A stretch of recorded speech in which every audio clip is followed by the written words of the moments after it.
பாண்டியன் ஸ்டோர்ஸர்களில் அடுத்த வர எபிசோடில் சக்திவேல் பார்த்தீங்கன்னா வீட்டுக்கு ரொம்பவே சந்தோஷமாக வராங்க. எல்லாருக்கும் ஸ்வீட்டெல்லாம் கொடுத்துட்ருக்காங்க. எல்லாருமே ரொம்பவே அதிர்ச்சியாக இருக்காங்க. குமரவேல் இருந்துட்டு நான் என்ன நிலமையில் இருக்கேன்னு எல்லாருக்கும் நல்லாவே தெரியும். தெரிஞ்சிருந்தோம் நீங்கள் எதுக்காகப்பா இப்போ ஸ்வீட் வாங்கிட்டு வந்தீங்கன்னு சொல்லிட்டு குமரவேலேருந்து கேட்ட உடனே சக்திவேல் இருந்துட்டு எல்லாமே உன்னோட விஷயமாக தான், உனக்கு அப்பா ஒரு நல்லது பண்ணிட்டு வந்திருக்கேன் அப்படின்ற மாதிரி சொல்லிடுறாங்க. என்னப்பா சொல்கிறீங்க, என்ன முடிவு பண்ணியிருக்கீங்க, முதல்ல இந்த ஸ்வீட்டை சாப்பிடு அப்படின்னு சொல்லிட்டு சக்திவேல் சொல்லிடுறாங்க.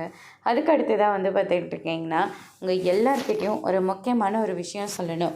என் பையன் குமரவேலுக்கு ஒரு நல்ல பொண்ணை பார்த்து பேசி முடிச்சுட்டு வந்திருக்கேன். உங்கள் எல்லாருக்கும் சம்மதம்னா நம்ம போயிட்டு முறைப்படி பொண்ணு கேட்கலாம் அப்படின்ற மாதிரியே சொல்லிடுறாங்க.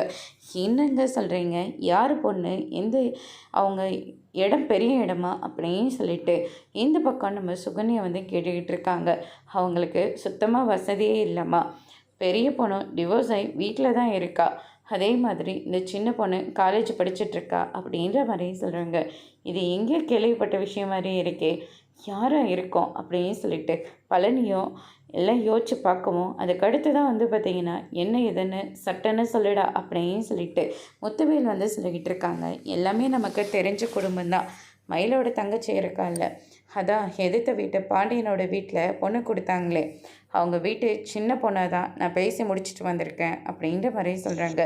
இதை கேட்டு மொத்த பேரும் ஷாக் ஆகுறாங்க. அதோடு இன்னைக்கான பிரம்ம முடிச்சிருக்காங்க.